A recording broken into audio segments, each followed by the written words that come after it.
Amigos de nuestro programa en Radio Televisión de Veracruz, desde el Centro Veracruzano de Cultura, donde realizamos nuestros programas en esta época, pues yo tengo mucha idea, y ustedes lo han visto a lo largo de nuestras emisiones, se proyecten, se lleven allá a los televidentes que hay en Veracruz, en Tabasco, en Tamaulipas, en el norte de la República y en el sur, a donde llega la televisión, Radio Televisión de Veracruz, que se conozcan cosas de Veracruz.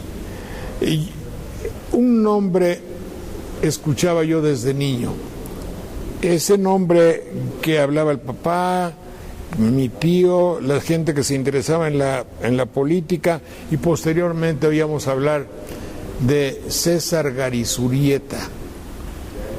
Y está su hijo conmigo, maestro de la UNAM, también de nombre César Garizurieta. Mi querido César, ¿tu papá era de dónde? Pues mi padre era de Tuxpan, Veracruz. Ahí nació ahí en Tuxpan, Veracruz, y ya de joven se fue a México. Fue líder estudiantil y fue uno de los líderes del movimiento que dio la autonomía universitaria en 1929. ¿Con Portes Gil? Exactamente, junto con Zabatabela, junto con Gómez Arias y todos los líderes estudiantiles. Mi papá era el editor del periódico La Huelga. Sí. Y como tal logra la autonomía universitaria, y de ahí surge en la política. ¿Qué hacía tus abuelos en Tuxpan? Bueno, mi abuelo, José Luis Garizurieta, fue pedagogo, fue uno de los introductores de la pedagogía en México, y por eso es que pues en la avenida está la Costera Reyes Heroles, y después parte del pueblo en dos la avenida José Luis Garizurieta. La calle César Garizurieta, la calle César Garizurieta está en Álamo. Ahí es donde sí la calle central lleva el nombre de mi padre. Mi abuelo fue pedagogo. ¿Quién vino de España? Pues yo creo que el bisabuelo debe haber sido un vasco que se casó con una judía. Imagínate la mezcla. Mi padre era César Garizurieta Herensweich, era hijo de por un lado vasco y por el otro judío. Es que en Veracruz, en Jalapa, existe, no mucho, pero yo he oído el apellido Herensbaich. Herensbaich, sí. Entonces mi papá era Garizurieta Herensbaich. Nada más que cuando llegaba a un lugar y le pedían que le deletreara el nombre, pues terminaba con Garizurieta, y ya que la persona había logrado escribir Garizurieta, le preguntaba, ¿y cuál es su segundo apellido? Pues Herensbaich. Entonces ya tenía complicado. Nunca usaba el segundo apellido por eso, por la dificultad de escribirlo. Está todavía más difícil de escribir que Garizurieta. Tú naciste todavía ya en Tuxpan, todavía nací, Cuéntame. pero ya muy pequeño ya mi padre lo sacaron de embajador. Ajá. Mi padre, cuando yo nací, ya había sido 3 veces diputado. Volvamos a cuando hizo la huelga para lograr la autonomía de la universidad. La autonomía. Y después. De ahí fue el líder de los abogados socialistas de México.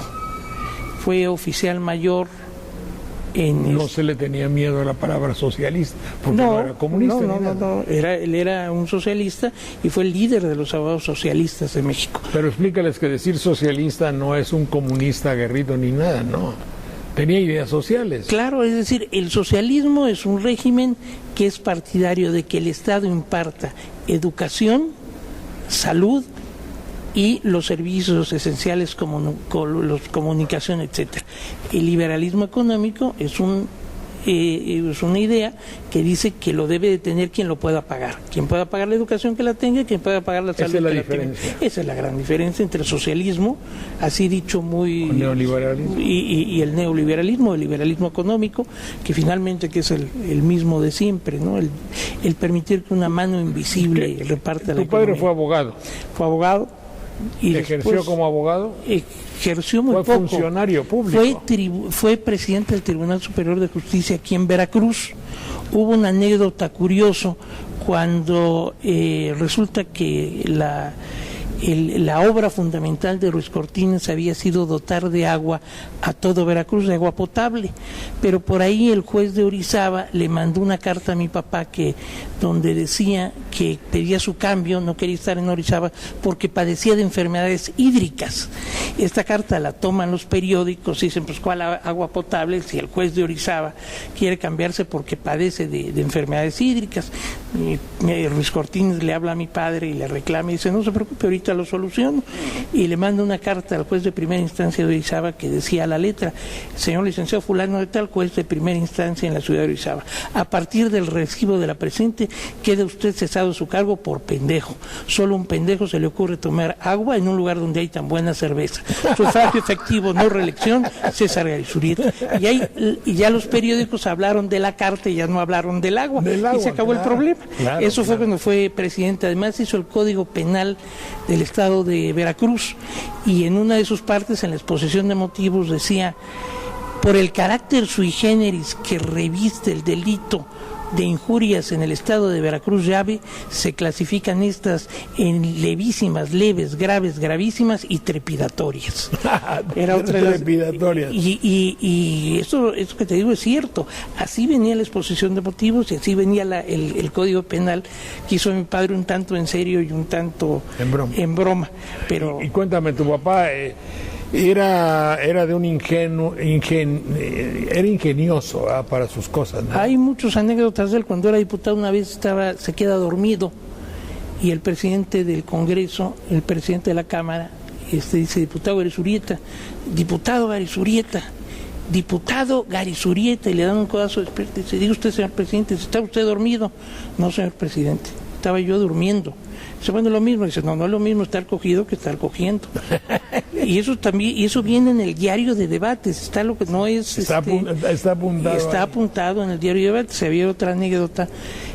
Cuando es embajador en Haití, por una extraña coincidencia lo sientan contra el nuncio apostólico. Y el nuncio, haciendo referencia a un libro que cuestionaba la existencia de la Virgen de Guadalupe, le dice, señor embajador, en el Vaticano se le quiere mucho al pueblo de México a pesar de lo mal que se ha portado con la Virgen de Guadalupe. Y le contesta a mi padre, le aseguro, monseñor, que sigue siendo virgen. Pero lo curioso es lo siguiente, de ahí... Le aseguro, monseñor, que sigue siendo virgen. Y de ahí, en consecuencia no nos hemos portado mal. No nos han portado mal. De ahí llega como nuncio apostólico en Haití Luigi Raimondi, y se hace el mejor amigo de mi padre. Después de aquel nuncio que había tenido esa cuestión ríspida, se hace muy amigo de mi padre, y Luigi Raimondi viene aquí a hacer el nuncio apostólico, y mi papá habla con Manuel Tello para que le den placas diplomáticas, y a mí me da la primera comunión y la confirmación, y después de que muere mi padre, cuando Luigi Raimondi ya era el nuncio apostólico en Washington, y cardenal de Washington. ¿En qué año nació tu padre? En 1907, y muere en 1961 en el Hotel Emporio. Entonces, él fue abogado, después de todo esto de Veracruz es diplomático, ¿verdad? Fue embajador en Haití y en Honduras. Curiosamente, mi padre siempre salía de embajador con un pretendido pleito con el presidente en turno. De él es la frase: yo no soy un embajador de carrera, soy embajador a la carrera. Y primero se supone, y yo digo que se supone, porque creo que lo mandaban a misiones donde necesitaba él hacer un supuesto pleito con el presidente para que el presidente se pudiera deslindar. Pero se pelea primero con Ruiz Cortines. Mi papá le hace la campaña a Ruiz Cortines entre mi padre y otro socialista, Luis Enrique Erro, sí, el astrónomo. Le hacen la campaña a Ruiz Cortines y suponían que iba a ser jefe del departamento agrario mi padre, y no, Ruiz Cortines lo vuelve a ser oficial mayor. En lugar de mi padre queda como su jefe don Cástulo Villaseñor. Pero mi padre nunca iba a trabajar, llegaba a las 12 y a la 1 se iba al bar Manolo, que estaba cruzando la calle en López. Y entonces un día don Cástulo Villaseñor, jefe del departamento agrario, le dice: el licenciado Garizurieta, señor oficial mayor, un día le voy a dar la sorpresa yéndolo a visitar. Dice: no, la sorpresa se la va a llevar usted porque no voy a estar. Entonces se quedaba así muy enojado y dice: bueno, ¿por qué no me corre? Dice: no puedo correrlo porque usted tiene la recomendación del presidente de la República. Y dice: ahí está. ¿Usted cree que si yo quisiera trabajar andaría buscando la recomendación del presidente de la República? Por favor. Y en una de esas lo manda a citar Ruiz Cortines para que dirimiera su controversia con su jefe, porque ya mi papá ya no le decía Cástulo, le decía don Fístulo, ¿cómo está usted? Y el otro se enojaba mucho. Y entonces llega mi padre con Ruiz Cortines y le dice: óigame, ¿qué le pasa? Y me dice don Cástulo que usted no quiere trabajar. Se tiene razón don Cástulo, si yo trabajo ahí, después ¿quién piensa? Bueno, pero lo cierto es que no me pasa trabajo don Cástulo. Dice: pues róbele usted un poco de trabajo. Dice: robar en pleno régimen de la honestidad. Si no lo hice antes que se podía, ahora menos. Bueno, claro, porque Ruiz Cortines, como se sabe, era el presidente por antonomasia honesto, ¿verdad? Y un buen día le habla a Manuel Tello y le dice: señor oficial mayor, tengo el honor de comunicarle que ha sido usted nombrado embajador en Haití. Dice: ay tú. Dice: mañana lo espera el señor presidente para que le agradezca el nombramiento. Dígale al señor presidente que las embajadas se aceptan pero no se agradecen. Que es otra frase que eso además es una gran filosofía que salió. Sí. Y al otro día llega mi padre 30 minutos tarde, y cuando lo recibe Ruiz Cortines ve el reloj y le dice: 10:50, licenciado, la cita era a las 10. Dice: 10:50, licenciado. Dice: óigame, qué barato, si le doy el dinero me consiguió uno.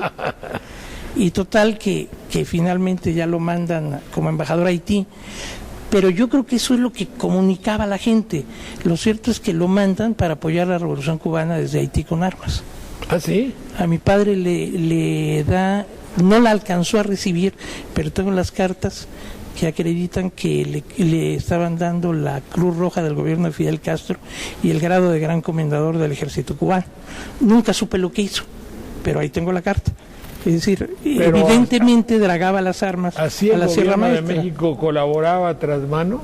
Claro, pero si algo fallaba, Ruiz Cortines decía... No sabía nada. No lo sé.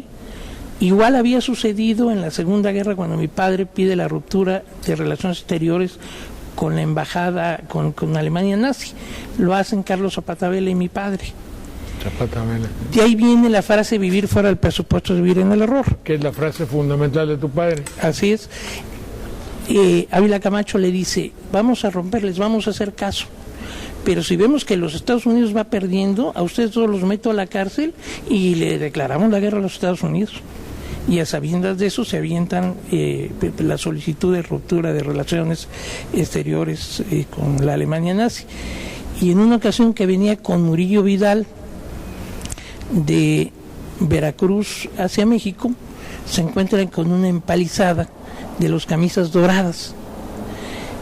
Encañonan al chofer de mi padre y le dicen que se baje, y el chofer de mi padre dice: no me mate, por favor, porque tengo hijos. Y en lo que se agacha, saca la pistola y le pega un balazo al que le apuntaba, arranca el coche y se va. Empiezan a dispararles, y don Rafael Murillo Vidal se iba asomando. El chofer de mi padre le dice: agáchese, no es usted pendejo. Se agacha y una bala atraviesa el Packard que traía mi padre y le pega en la pierna a Murillo Vidal, pero no le penetra la bala. Cuando llegan al puerto, don Rafael Murillo Vidal le dice: oye, me salvaste la vida, ¿qué quieres que te dé? Lo que yo quiera, patrón, sí, lo que quiera, sí. Una credencial para portar arma. Y de ahí escribe mi papá un cuento que se llama La Credencial, que empieza diciendo: de todos he sabido que vivir fuera del presupuesto es vivir en el error. Este cuate tenía pistola, nadie se le iba a quitar, pero él quería estar dentro del presupuesto. Claro. Que es parte. Y hay otra anécdota del que también lo saca: vivían cuando estudiantes Renato Leduc y Efrén Hernández, uno de los más grandes cuentistas mexicanos. ¿Grandes qué? Cuentistas mexicanos, sí. Rafael Hernández, que hace un cuento que se llama Tachas, que hace poco nos contaba el maestro. Y tenía Efrén Hernández una credencial con la que iba a los mercados y pedía muestras. Decía, era de salubridad, y decía: es una muestra para salubridad, una muestra para salubridad. Y así hacía su mercado todos los días, y de eso comían Leduc, mi papá y él. Y un día se perdió la credencial y en efecto padecieron hambre. Que curiosamente con Efrén Hernández... Se iban y pedían una muestra. Para salubridad. Y de eso comían. De eso comían los tres. Y una vez que se perdió, por cierto, hay una anécdota también muy bonito con Efrén Hernández. Los Ponzanelli, el escultor, el padre del escultor, era una familia muy rica que tenían el monopolio del mármol en México. Y él tenía, la menor de ella era una italiana grande, frondosa, muy bella, que la cuidaban de todos los lagartijos que se le fueran a acercar. Pero Efrén Hernández, que era chaparrito y canijo, pues no le daban importancia. Y entonces él empezó a componer poemas, y la Ponzanelli se enamoró locamente de Efrén Hernández, y fue con mi padre y le dijo: oye, me voy a robar a fulanita Ponzanelli. Y mi padre le dijo: ¿y ella ya lo sabe? Dice: sí. Dice: entonces quiero que me cases. Por esa época mi papá en México era juez del registro civil, y le escribe una epístola para ese momento. Se presenta a la Ponzanelli como de unos 70 y Efrén Hernández de unos 60 a casarse, él delgado y ella muy fuerte, y empezaba la epístola para Efrén Hernández que decía: tú, varón, con tu férreo brazo darás protección a esta débil mujer. Y ahí termina.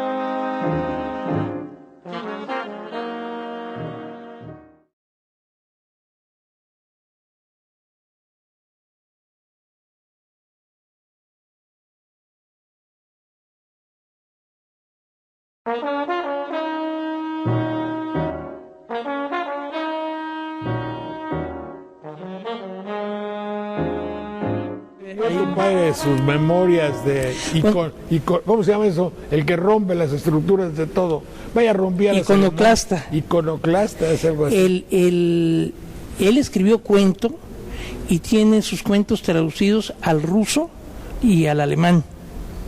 En 1958 hubo una antología donde de cada país americano se escogió el mejor escritor vivo y al mejor cuentista vivo y el mejor cuentista muerto. y mi padre ahí aparece traducido al alemán. Desde luego, cuando ya muere mi padre, por haber sido socialista, por haberse enfrentado a la CIA y a la United Fruit. ¿Qué edad tenía? Muere en 1961, así es que tenía 54 años cuando muere. Lo pone López Mateos, lo pone en disponibilidad. Y en una entrevista que le hace Blanco Moino le dice, sí, dice, estoy en disponibilidad de morirme de hambre, porque él, después de haber tenido todos los cargos que tuvo, como para haber hecho la frase, en una ocasión Renato Leduc, en su columna Banqueta, publicó que la Procuraduría General de la República estaba investigando al diputado César Garizurieta porque lo encontraban sospechoso de haber cometido el delito de empobrecimiento inexplicable. Así le escribe Leduc, o sea, era un agente. El último que escribe de eso, hay un ataque de Krause a mi padre, y le contesta Raúl Prieto, ni quito ni pongo, y le dice, no, dice Garizurieta, después de todos esos cargos, era un hombre pobre, porque vivíamos pared con pared. Raúl Prieto vivía en Petén 98, y mi padre en una casa alquilada en Petén 100, en la colonia Narvarte. O sea, fue un hombre que nunca quiso hacer dinero. En una ocasión, Miguel Alemán, mi papá iba a ser senador, es cuando hace aquella frase de: en México no solo se puede vivir de diputado, también se puede vivir de senador. Y hay mi padre él pertenecía a la CNC, y había un grupo de campesinos veracruzanos, y le dice: oye, queremos que usted sea senador por el estado. Dice, bueno, ¿y qué dice el CEN del PRI? Dice, no, eso viene después. Ahorita necesitamos que usted nos dé dinero para empezarnos a mover. Y dice mi padre, antes de la convocatoria, ni un paso, ni un peso. Finalmente no sale y va a ver a Miguel Alemán. Y Miguel Alemán es uno de los casos que le atribuyen aquella famosa frase de perdimos, compadre, ¿no? Sí, sí, sí. Y le dice, Miguel, a mí no me digas eso porque yo te acabo con 2 chistes. Dice, no, ya me acabaste con uno. Ya sé que me dices el Sudete. ¿Te acuerdas de los Sudetes, que eran los checoslovacos que estaban pegados a Alemania y que no atacaron los alemanes? Porque y decía mi padre que es que Alemán no podía ser presidente de la República porque era hijo de padre y madre extranjeros. El padre alemán y la mamá checa. Y entonces, con ese chiste que le atribuyeron a mi padre, ya ese le costó la senaduría. Después le costó otro chiste, una oficialía mayor en Gobernación. José Luis Martínez era el secretario de Gobernación, el campechano, sí, que escribió La piraquetería en Campeche. Y llega mi padre a ocupar el cargo de oficial mayor de la Secretaría de Gobernación, era Miguel Alemán el presidente, y le dice, oye, ¿por qué no amplía usted su obra hacia la piratería en el Golfo? Y don José Luis le dice, en eso estoy, pero no tengo bien cierto si Lorencillo, aquel que saqueó Veracruz, fue holandés o francés. Dice, pues que no fue alemán. Y entonces nunca logró tampoco la oficialía mayor de Gobernación, y por eso después lo sacaron primero a Haití. En Haití hay otra anécdota simpática. Mi padre, tú sabes que los embajadores cada 2 meses tienen que mandar un informe, sí, y los informes que mandaba mi padre todos eran puro pitorreo. El primer informe que manda dice, el día de hoy ocupé la embajada y no había pasado 1 hora cuando tocó a la puerta un negrazo de 1.80.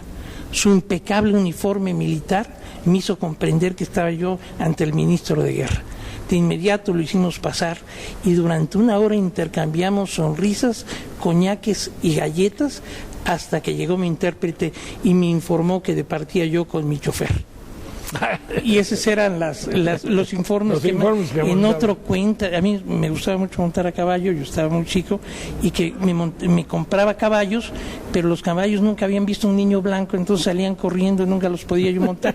Y esos eran los informes que le mandaba como embajador. Hay uno que ahora es de estudio en el Matías Romero, que se llama El oficio del oficio, donde habla de todas las penas que pasa mi padre como embajador, primero en Haití, después en Honduras, de cómo él no es un embajador de carrera y se tiene que enfrentar con alguien que lleva toda la vida deseando ser embajador, etcétera.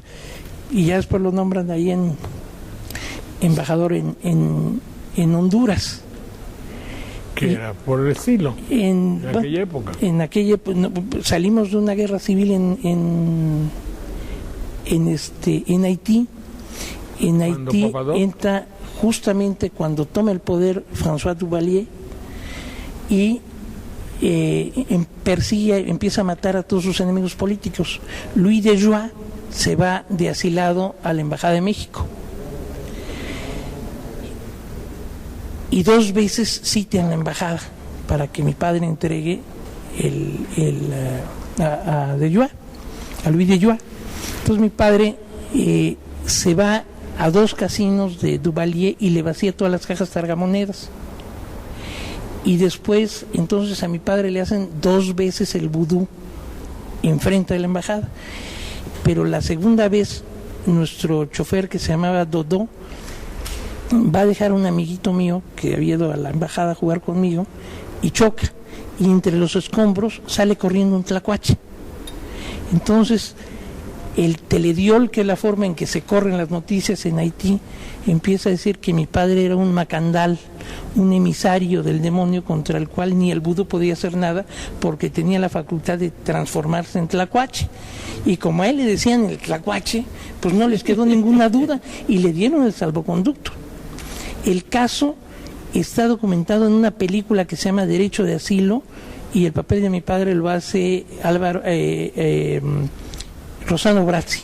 ¿Te acuerdas? Un actor italiano, un actor italiano. No. Lo hace Cameron Mitchell, que hace de Louis de Joie, y Rossano Brazzi le hace de mi papá. Esto sucedió en 1957, cuando entra Duvalier. Baby Doll, ¿cuándo entró? No, mucho después, ya después cuando muere. Duvalier tenía, el padre, la esposa de Duvalier era la sacerdotisa principal del rito vudú. Sí. A él lo excomulgan porque entierra a 13 doncellas vivas en el altar mayor del Sacré-Cœur, del Sagrado Corazón, que es la catedral haitiana. Las entierra vivas, y por eso el Vaticano lo excomulga. Y con una gran suerte mi padre logra primero vaciarle las tragamonedas, y luego que del accidente, de los escombros, salga un tlacuache. Pues con eso fue con lo que logró sacar a Louis de Joie, que por cierto nunca volví a saber de él, nunca nos dio ni las gracias. Sus hijos viven ahí en Miami, son gente muy rica, y sé que el hijo intentó ser presidente de la República, el hijo de Louis de Joie, hace poco, pero nunca volvimos a saber de él. Yo estuve cuando murió Duvalier, el padre. Era terrible, y también conozco las ceremonias de vudú y son verdaderamente espantables. Bueno, pues es las 3 orígenes, las 3 secciones de la magia africana, ¿no? El macandal, claro, el vudú, la santería, el candomblé en Brasil. Digamos etcétera. Que tu papá puede ubicarse dentro del político mexicano que rompe con las estructuras de la política y que desolemniza mucho todo nuestro ritual, ¿verdad? Y lo van a poner, lo más simpático del asunto, que a ese político lo mandan de embajador. Sí. Y llega en Honduras, y llega con Villeda Morales, era el presidente hondureño. Entonces, cuando entrega credenciales, le dice: señor presidente, usted me perdonará que no sé yo nada de protocolo, pero ahí es donde le dice: yo no soy un embajador de carrera, soy embajador a la carrera. Yo soy embajador porque soy amigo de la infancia del presidente de México, pero solo por eso.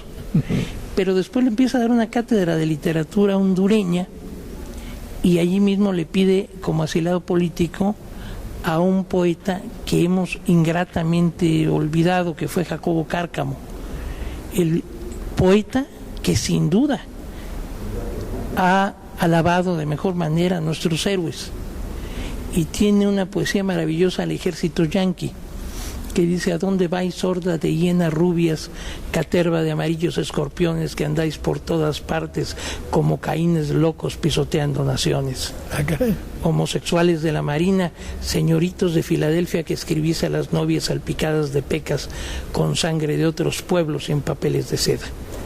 Esa era parte de lo que decía. Y le hace poesía a Juárez, a todos, y se lo trae y logra que Villa de Morales se lo entregue. Lo tenían en un calabozo a punto de morir de tuberculosis, y logra que se lo entreguen. Él era un comunista, él era miembro. Jacobo Cárcamo era miembro del Partido Comunista. Un día en tu programa Sopa de Letras lo recordó Francisco Ligori. Sí, como no, él hablaba mucho de tu papá. No, pero recuerda a Jacobo Cárcamo. Ah, Cárcamo, sí. No me acuerdo, pero el caso de tu papá siempre lo mencionaba, y mencionaba sus anécdotas y todo eso. El que quiera leer de nuestro posible público televidente cosas de tu padre e ilustrarse, también yo le voy a pedir a mi amiga de Jalapa, del archivo del Estado, que es muy docta en todos los personajes de Veracruz, que nos recuerde otros aspectos de tu padre, que debe estar en los archivos consignado todo su nacimiento. Acaban de publicar un libro, un diplomático muy preclaro, Luis García Yerman, acaba de publicar un libro que es un compendio diplomático, y en él figura mi padre entre los 15 más notables diplomáticos de la historia de este país. Qué bueno. Y ahí viene toda la historia, viene también cómo mi padre recupera el plátano para nuestro país, porque en nuestro país ya no había plátano. Es cierto. ¿Cómo está lo de la United Fruit Company? Bueno, en el siguiente pleito con el siguiente presidente lo mandan a Honduras como embajador. En Honduras resulta que en 1928 más o menos, y hay documentos al respecto, donde una de las guerras bacteriológicas de las que hemos sido objeto es que de pronto nos cayó una plaga al plátano en México que se llama chamusco. Incluso era un poquito antes de la aftosa, ¿se te acuerdas de la aftosa? ¿Cómo no? Ahí hasta la frase de que me cayó el chamusco. Y se acabó el plátano. Después, un científico de la United Fruit Company descubrió en Honduras una variedad de plátano que era inmune a esta plaga, y le puso Valerie porque su esposa se llamaba así. Yo no sé si la gente sepa que la United Fruit Company, que ahora se llama Chiquita Banana, pues por eso se llamaban Banana Republics, porque ponía y quitaba a los presidentes al arbitrio de la United Fruit Company. Actualmente la United, que ahora se llama Chiquita Banana, es dueña del 70% del territorio hondureño. El 70% dueña de un país. Sin duda, el problema de Zelaya, del presidente Zelaya, ha de haber tenido mucho que ver la United. Entonces llega mi padre como embajador y empieza a tejer sus redes, y se hace muy amigo al principio de Villa de Morales. Eran épocas donde los presidentes de Centroamérica le rendían al embajador gringo, pero acordaban con el embajador mexicano. Es decir, había una gran afinidad hacia los mexicanos, porque eran épocas en que la diplomacia mexicana era reconocida en todo el mundo. Teníamos una estatura internacional que perdimos. Sí, claro. Y entonces mi padre le ofrece el plátano al gobernador en turno en Veracruz, pero no le dio mucha confianza, y entonces le ofrece a Madrazo, que era gobernador en esa época de Tabasco, y Madrazo le manda 200 campesinos plataneros, y en una noche, de acuerdo con el jefe militar de la zona, le pelan una gran parte de los plantíos a la United Fruit Company. Se la pelan completamente. ¿Qué quiere decir? ¿Que cortaron todo? Exactamente. Y causando la valija diplomática, mandó todo ese plátano aquí en México, que es lo que repobló de plátano Tabasco.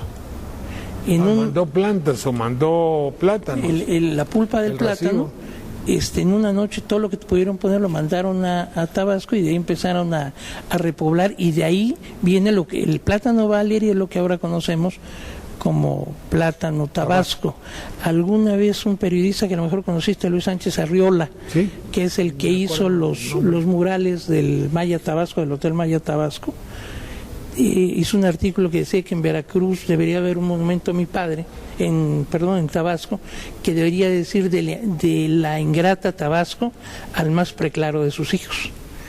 Como dice el monumento a Mozart, porque lo entierran en la fosa común. Después de esto viene la Revolución Cubana. López Mateos habla de que México es un país de extrema izquierda. Manuel Moreno Sánchez defiende la Revolución Cubana en el Senado. Emilio Sánchez Piedra defiende la Revolución Cubana en la Cámara de Diputados. Y mi padre en Honduras, siendo embajador, en un 15 de septiembre, dice un discurso que causó una gran conmoción, que empieza diciendo: en América, por fortuna en América no hay comunismo, pero por desgracia vivimos un anticomunismo prefabricado, donde todavía hay mexicanos que no hablan español, salvadoreños recolectores de frutos, panameños con la herida del canal en la espalda y hondureños que no comen ni el plátano que producen. El triunfo de la Revolución Cubana es el triunfo de Latinoamérica. Y entonces de ahí se le voltea. ¿Qué le dijo el embajador gringo a Villeda Morales? ¿Quién sabe? Y se le voltea a Villeda Morales y dice una cosa así como que estamos cansados que en Centroamérica bigotudos revolucionarios vengan a decirnos lo que tenemos que hacer. Y mi padre se enoja, se para y le dice al presidente: cállese, pinche lidercillo cañero, yo aquí en su país le junto el doble de gente que lo que usted pueda juntar. No, entonces, pues ya era un conflicto grave. Y entonces de ahí ya lo regresan a México y se hospeda en el Hotel Emporio, y empieza todos los días aparece una calcomanía que dice: Garizurieta, traidor a la patria. Lo empieza a perseguir ahí la CIA y el 3 de abril se suicida. Qué pena. Ahí termina la vida la de historia de mi padre. Pues lo recordamos con afecto. Qué bueno que ya supimos quién era. Qué bueno que ya tenemos. ¿Existe su libro? ¿Cómo me dijiste que se llama? No, existen varios libros. Pero hay dos que están traducidos al alemán y al ruso. Pero la obra fundamental de él es que él es de los antecesores al análisis psicoanalítico del mexicano, con uno que se llama Lo Mexicano, es uno de los libros, y Samuel Ramos. Y Zagoje sobre lo mexicano. Es anterior a Zagoje sobre lo mexicano, yo lo conozco. Y es anterior a Samuel Ramos. Tú sabes que entre Samuel Ramos y Salazar Mayén escribieron El laberinto de la soledad, sí, según lo confesó el propio Octavio Paz. Lo confesó. Sí. En una entrevista, es muy simpático, en una entrevista que le hace Manuel Carballo, le dice: oye, maestro, he visto párrafos completos de la obra El perfil de la cultura del hombre en México de Samuel Ramos, y no veo que en la bibliografía esté. A la letra, el maestro Paz contesta: Las fuentes secretas del laberinto de la soledad es un artículo que nadie leyó de Salazar Mayén y un libro que todos leímos de Samuel Ramos. Yo estoy de acuerdo con el plagio cuando las víctimas desaparecen. Visto está que los leones hemos de alimentarnos de las ovejas. Y esto último tampoco es de Octavio Paz, esto es de Pirandello, lo de los leones hemos de alimentarnos de las ovejas tampoco es de Paz. Pero es una cosa que poca gente sabe, pero está documentado en de México en la cultura, que el periodista es Manuel Carballo, es el que lleva este artículo. Pues mucho gusto de saludarte, mi querido César Garizurieta.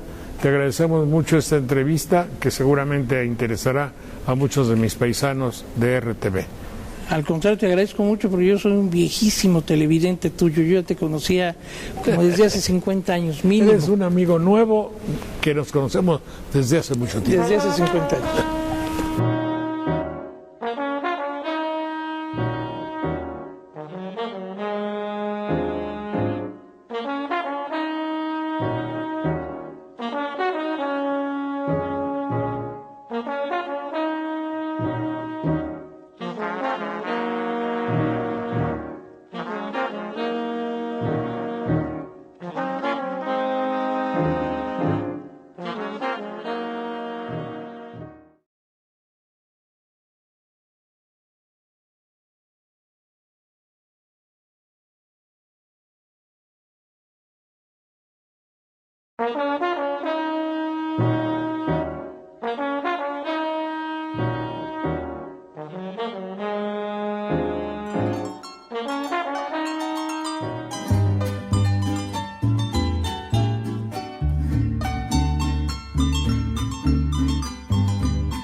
Vamos a presentar, amigas y amigos, una entrevista muy especial.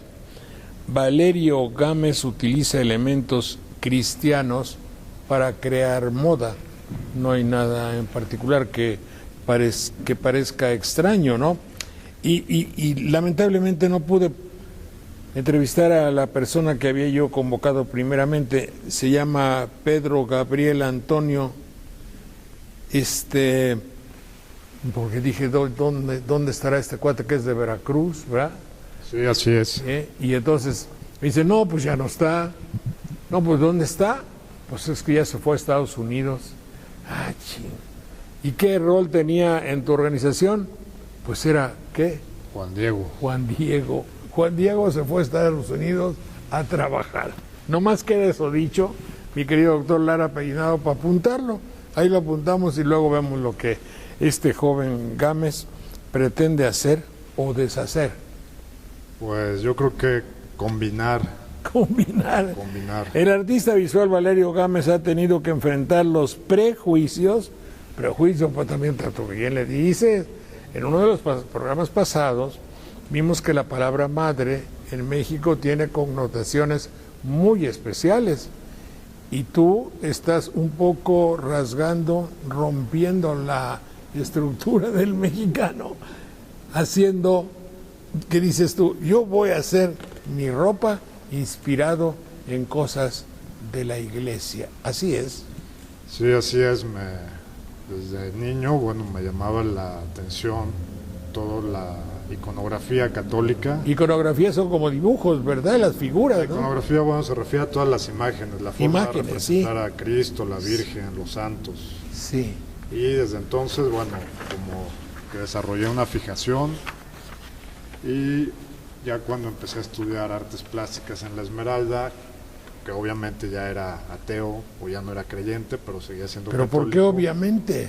Pues porque allá en la Esmeralda como que nadie va a misa. Nadie va a misa, pero tú puedes no ir a misa y no ser ateo. Puedes inclusive decir, como una de mis frases célebres de mi libro, que se identifica mucho contigo. ¿Sabes cómo se llama mi libro? No, ¿cómo se llama? Porjoder.com. Así es que yo digo, este cuate que hace cosas tan bien paralelas al título de mi libro, porque no, si estás de acuerdo en que muchas personas con tus tesis las como que las lesionas, ¿no? Yo utilizaría más el término joder. Bueno, yo también. Porque joder, yo creo que son personas que se pueden o defender o reflexionar. Está bien, y de eso se trata más bien. No, y no importa, finalmente tenemos que vivir en un mundo donde haya, ya ves que los políticos hablan mucho de la tolerancia, hipotéticamente, pero en este caso ni siquiera tienen que tolerarnos, porque tú haces lo que te late, lo que piensas que artísticamente pueda ser válido. ¿Cuál es la tesis de tu inspiración, digamos? Bueno, se ha ido transformando. Yo empecé con el ícono guadalupano porque a mí la imagen de la Virgen de Guadalupe se me hacía chillante, era una imagen que encontraba en todos lados, se me hacía naca, kitsch, y una manera de aproximarme a ella, digamos, superarlo, de construirla, pues era trabajando con ella y sus elementos. Y casi por coincidencia, cuando empecé a hacer los primeros dibujos de la Virgen de Guadalupe, se me ocurrió que lo podía mezclar con diseño de moda. Y de esta manera la gente que se pusiera la ropa con los diseños guadalupanos se convertía en la Virgen de Guadalupe. Entonces estas primeras fotos que realicé, hay chavos o chavas vestidos como la Virgen, y mi intención era, bueno, ver qué pasaba en el plano ya artístico con estos elementos. Pero también hiciste ropa, bueno, ese es el aspecto, hay dos cosas, ¿no? Una cosa es la Virgen en sí y otra cosa es los roquetes, la casulla, el palio, todo lo que tiene que ver con los atuendos de la parafernalia religiosa. Parafernalia no es peyorativo, es todo lo que está alrededor de las ceremonias. Y eso me parece que es hasta atractivo, ¿no? Pues eso, si tú ves que es religioso, pero si no, pues podría ser un traje para los Tigres del Norte o algo así, ¿no? Espero que para otros. Bueno, para otros, lo que tú quieras, pero de todas maneras ellos se visten así. Sí, empecé primero con iconografía religiosa, después investigando me encontré ya con los brocados litúrgicos y todos estos artículos religiosos, sagrarios, hostias,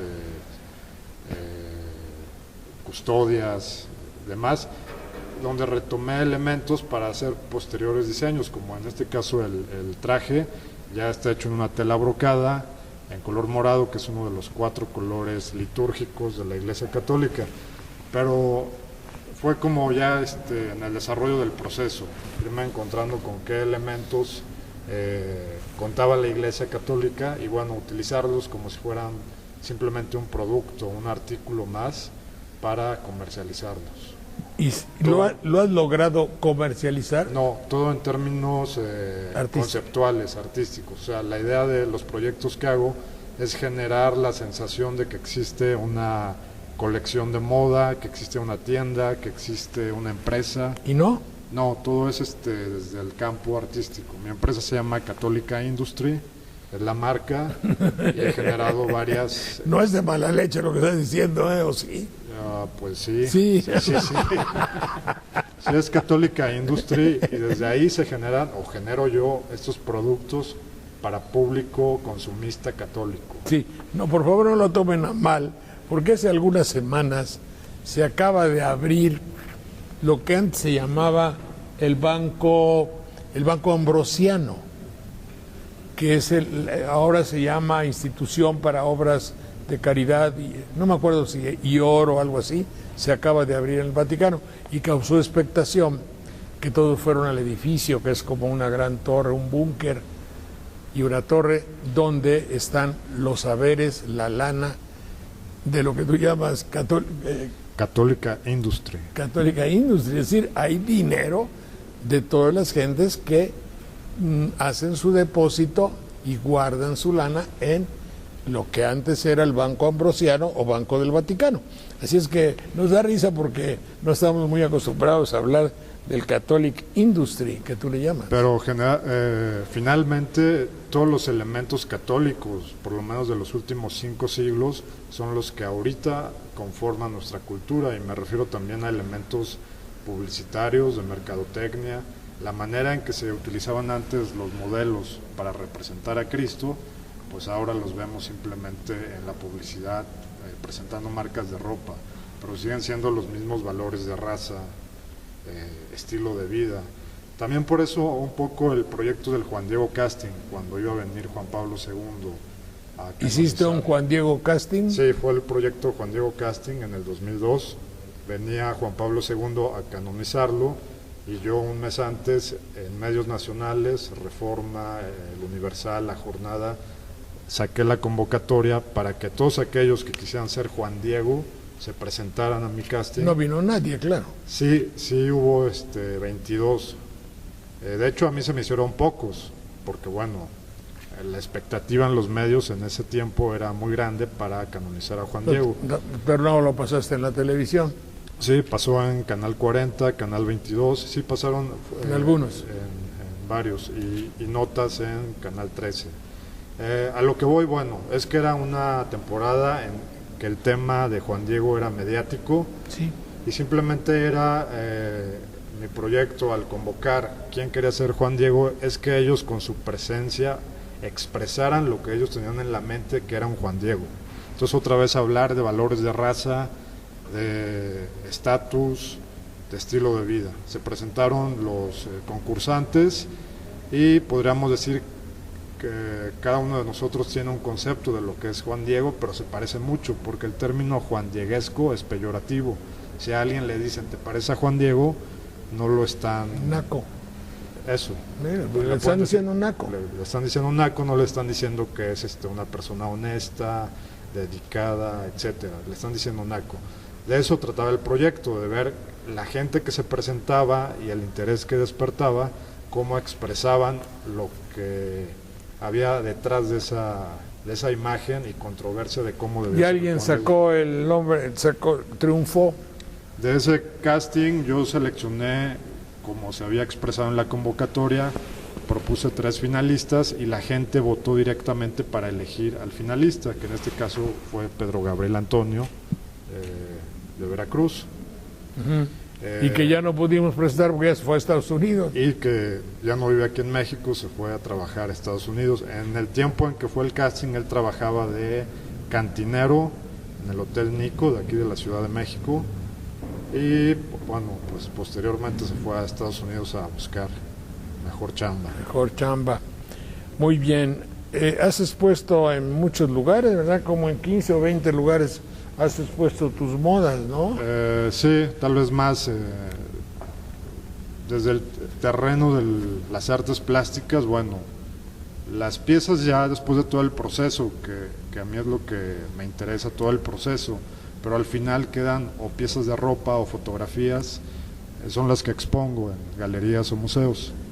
Pero lo más interesante o divertido para mí es como el proceso que llevo a cabo, la expectativa que se crea en torno a las piezas, y luego donde presento las piezas, ¿no? En algún caso la fotografía del Sagrado Corazón, donde el modelo es un actor porno, y bueno, se presentó en la Bienal de Arte Sacro.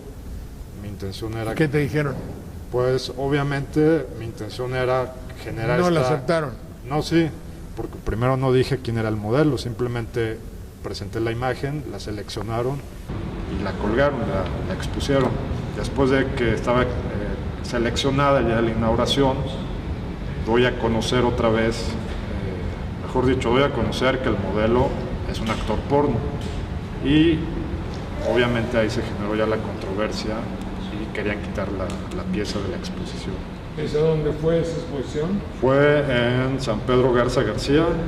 Para acabarla. Y bueno, de la cura del requiebro y el Chontillo. De eso se trataba, ¿no? Sí, claro, y de eso se trataba, porque mi intención era generar la reflexión en torno, bueno, quién representa a un Cristo, por qué la gente cree que se puede representar a un Cristo en su advocación de Sagrado Corazón. Eso es lo que se llamaba ¿cómo se llama? Un mural efímero o o piezas de arte-acción. No, en una acción cuando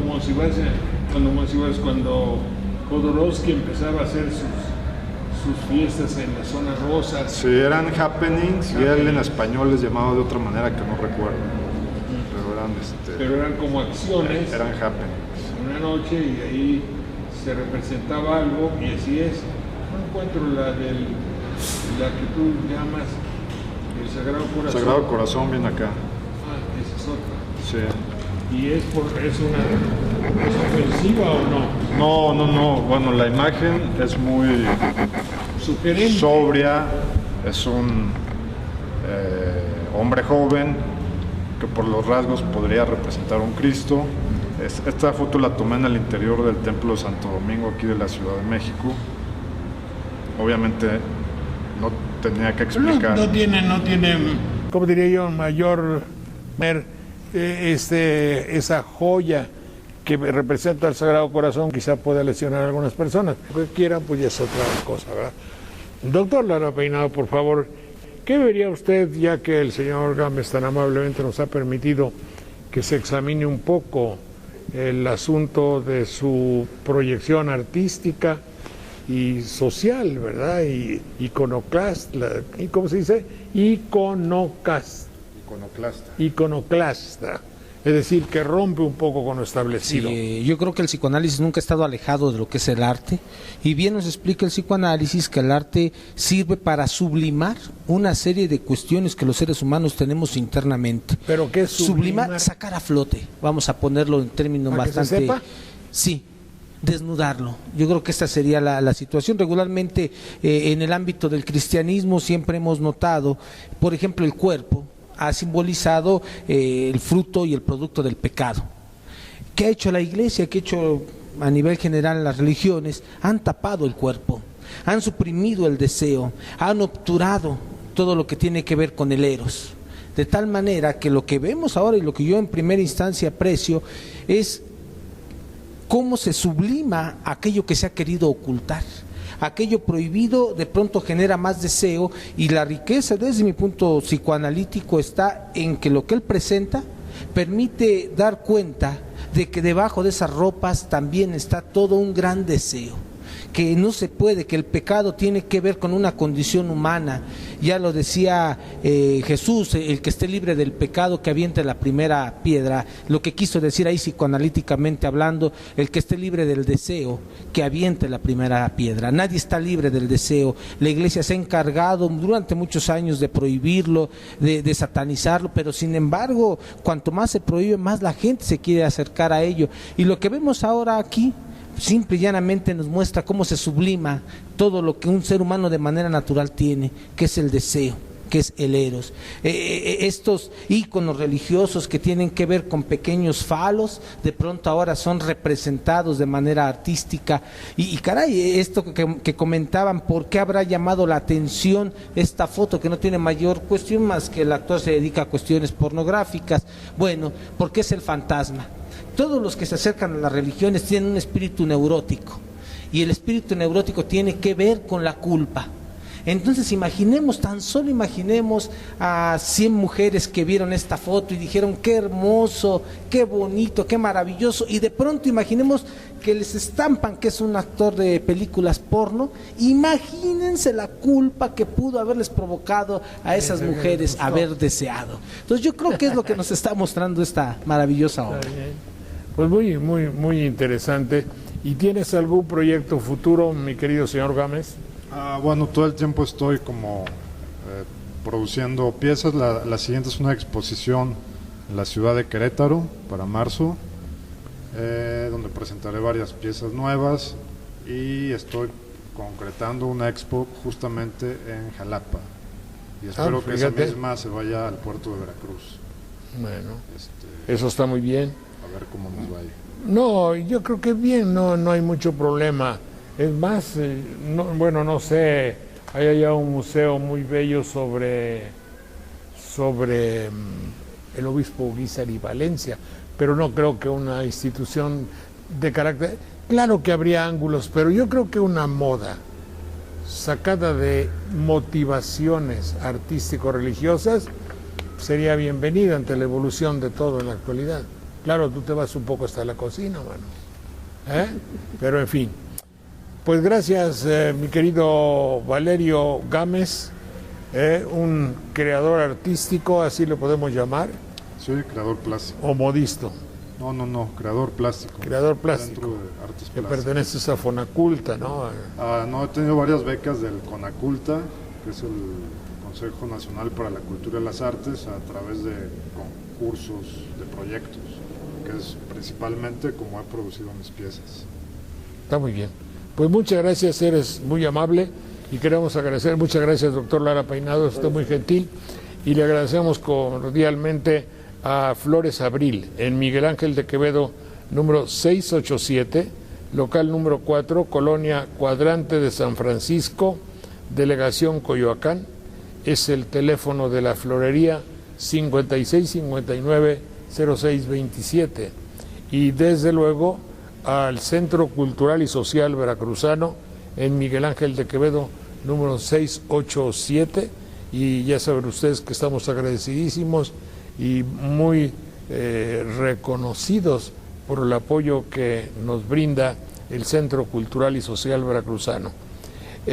Altea Gómez, muchas gracias en las cámaras, Marcos Moreno, Manuel de la Hoz, Jesús Saldaña y Daniel Marmolejo, muchísimas gracias por el apoyo por la realización de nuestros programas, muy amables.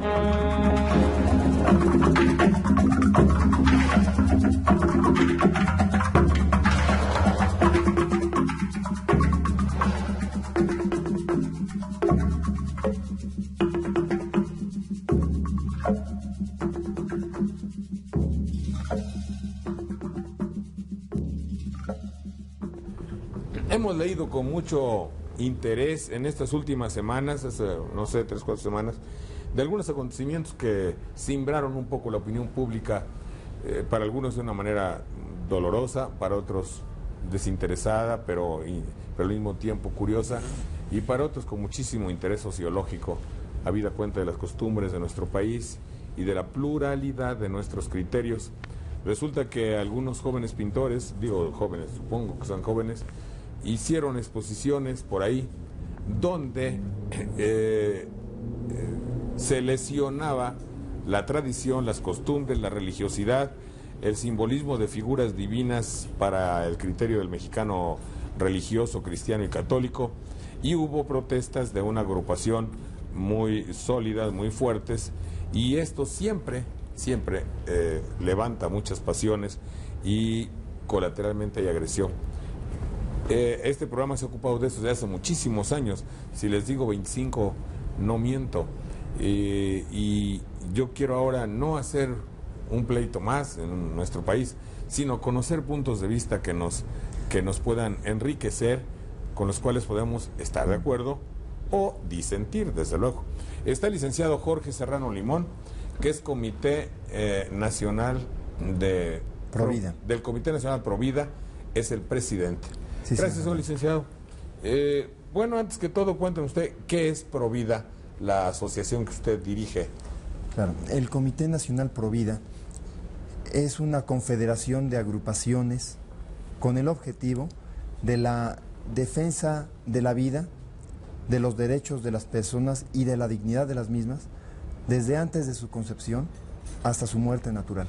Para muy concreto, es un comité que es un poco antiaborto. Es un comité pro vida. Por eso. Pro vida, lógicamente, defiende la vida. Y condena el aborto. Condena el aborto. Condena el aborto, considerando como un asesinato, algo que atenta contra el derecho primario de todo ser humano. Claro. Aún en aquellas circunstancias en que el aborto parecería necesario, como una violación tumultuaria. El aborto en ninguna ocasión, aún en ninguna ocasión es justificable, ni aún en caso de violación. Sobre este punto no podemos decir que la vida de un tercero se deba pagar por las culpas que cometen sus padres. Claro. Es discutible desde todo punto de vista lo que usted dice, pero de todas maneras es lo que pregona y las tesis de Provida, desde luego. Bien, señor. La formación de usted, licenciado Serrano, es obviamente católica. ¿Tiene usted alguna jerarquía dentro de la catolicidad o es usted licenciado en leyes? Yo soy licenciado en Administración de Empresas. No tengo ningún cargo dentro de la jerarquía de la Iglesia. Soy un seglar católico. Bien, señor. Y todos los de Provida, por lo visto, lo son. Todos los de Provida sí está formado por miembros de esta agrupación católica. No del Opus Dei. Tenemos personas que colaboran con nosotros del Opus Dei. No dirigentes. No dirigentes. Lo que quiero preguntar en concreto es si esta agrupación de usted está dirigida, asesorada o auspiciada por el Opus Dei. No, de ninguna manera. Bien. Somos seglares totalmente. Bien, señor. Bueno, una de las funciones de ustedes es defender no solo la vida, sino manifestaciones que atenten en contra de la esencia de un católico cristiano.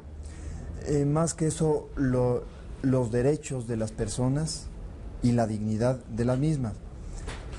Un aspecto fundamental es la defensa de los valores religiosos. Nosotros entendemos como un valor nacional a la religión católica.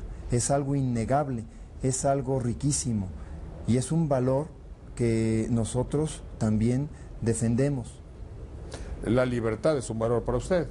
Totalmente, es uno de los derechos intrínsecos del hombre. ¿Y la libertad de pensamiento? Totalmente. ¿Y la de expresión? Perfectamente, totalmente. Todo hombre tiene el derecho de expresarse en forma libre. ¿Hasta un pintor? Hasta un pintor. ¿Y si un pintor quiere pintar lo que quiera libremente? Puede hacerlo, pero siempre y cuando no atente contra los derechos de terceras personas. Pero si le quitamos, bueno, perfecto, acepto, sin conceder completamente lo que usted dice. Un pintor puede pintar siempre y cuando no lesione los derechos de un tercero. Correcto. Pero si le quito el derecho de pintar lo que quiera, estoy lesionando sus derechos de ese pintor. No tiene derecho de lesionar los derechos de las demás personas. Ninguna persona tiene derecho a lesionar a los demás. Bien, está claro. Sí. Está todo concedo. Dicen que en el Vaticano y que en los libros y pinturas de, pues no sé, de los primeros siglos de la Iglesia, algunos podrían, si los vemos a ojos del siglo XX, podrían ser pinturas no solo eróticas, sino pues casi pornográficas.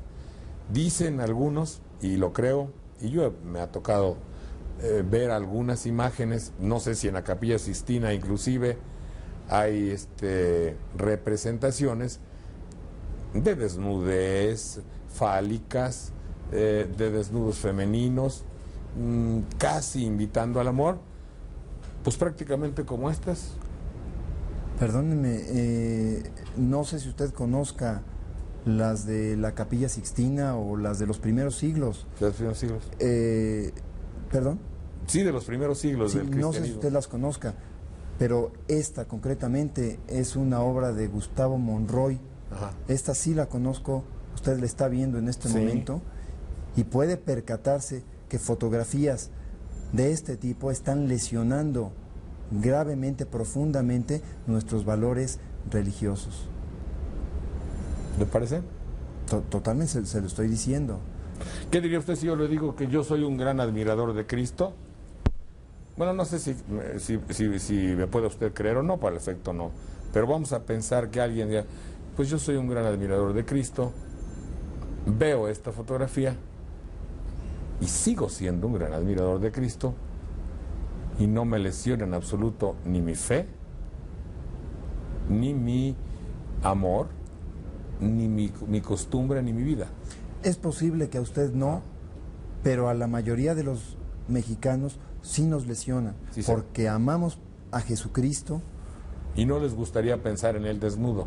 De ninguna manera. Es una falta completa sobre la integridad de nuestro Señor Jesucristo. Nosotros tenemos una serie de costumbres, una manera de ser, y hay elementos externos que llegan a apreciar más las cosas, y hay otros elementos que hacen que repudiemos ciertas acciones. El hecho de los desnudos de Jesucristo es la primera ocasión, la primera vez que yo tengo conocimiento de algo similar. Bien, pero vamos a pensar en un buen católico, en un buen cristiano, de veras, el que está convencido, que cree todo. ¿Usted piensa que siendo Cristo un dechado que nos enseñó a amar, a querer, a perdonar, Cristo no tiene ninguna declaración que haya hecho en contra de que no veas las cosas desnudas? Al contrario, bueno, así que yo recuerde que haya dicho, no, pues la única que se acercó más eso a la Magdalena y la rete que perdonó, acuérdese. Claro, Jesucristo siempre perdona. Ahí está, entonces. Siempre perdona. Sin embargo, hay algo que nos caracteriza a todos, que es el pudor. El pudor es justamente aquello con el cual se nos fue creado. Cuando nuestros primeros padres cometieron el pecado original, lo primero que se dieron cuenta es que estaban desnudos. Y cuando Dios los llama a cuentas, les dice, ¿qué es lo que temen? Es que estamos desnudos. Y le dice, ¿cómo es que saben que están desnudos? O sea, sienten vergüenza. Es el pudor. Y Jesucristo jamás nos enseñó a ir contra el pudor. Jamás se exhibió en forma desnuda. Efectivamente nos crea inocentes, nos crea niños. Y desnudos. Y desnudos, totalmente. Pero también nos imprime un pudor. Lo cual también es relativo, porque usted sabe que el pudor, como puede ser la costumbre de comer sal, son cuestiones estrictamente culturales. No. Un pigmeo que en la selva previene sus partes genitales para que no le rocen las zarzas o las espinas, no tiene un Correcto. concepto del pudor como lo puede tener el señor director de Provida. Correcto, totalmente de acuerdo con usted. Son costumbres que se han generalizado en los pueblos, costumbres correctas, que son Perfecto. muy diferentes. Claro. Sí. En consecuencia, con el pudor no se nace, se adquiere, puesto que si naciésemos en un lugar adecuado culturalmente, el pudor fuera un sentimiento inexistente. Por eso es lo que le digo, nacemos inocentes y el pudor se va Forjando con la cultura. se va forjando. Con las costumbres y con la tradición y con la religión. Correcto. Bueno, casi estaba por salir una palabra, señor licenciado Serrano, que no salió, pero que casi flotó mágicamente en este ambiente: la indignación. Correcto. A usted y a su grupo les dio indignación los balbuceantes dibujos de estos jóvenes. Señor Saldaña, no es a mí nada más, es a todos los católicos los que nos indigna el ver pues nuestros valores religiosos profanados, el ver a Jesucristo en una forma totalmente desnuda, el ver a la Santísima Virgen de Guadalupe con los senos desnudos. Es algo que a nosotros nos duele, es algo que nos daña, es algo que pues cualquiera que ama a la Virgen de Guadalupe siente dolor el ver que estén atentando contra lo más sagrado de la Santísima Virgen, que es precisamente el ser inmaculada, el ser impecable, el ser sin mancha. Hay otra muy... Perdón que lo interrumpa, Sí, señor. esta fotografía que usted tiene en la mano está atentando contra lo más sagrado de la Santísima Virgen de Guadalupe. Es su pudor, es su inocencia. Y este señor de la Rosa, no sé las intenciones que haya tenido, pero sí está burlándose de una manera terrible al presentar este tipo de obras. Hay otra también muy significativa, que es esta que usted está viendo, donde la figura de Cristo tiene la cara de Pedro Infante. Así es.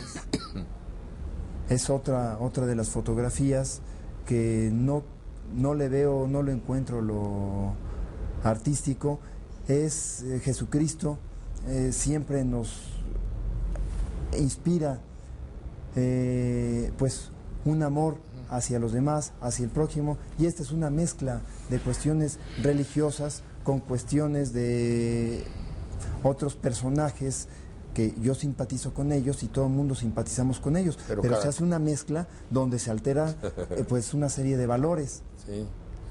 Bueno, podríamos pensar, señor Serrano, que usted dice esto atenta contra lo más sagrado, contra lo más querido, contra lo más tradicional, contra una parte de nuestra cultura aprendida de nuestros padres y abuelos, lo cual indiscutiblemente puede o es cierto.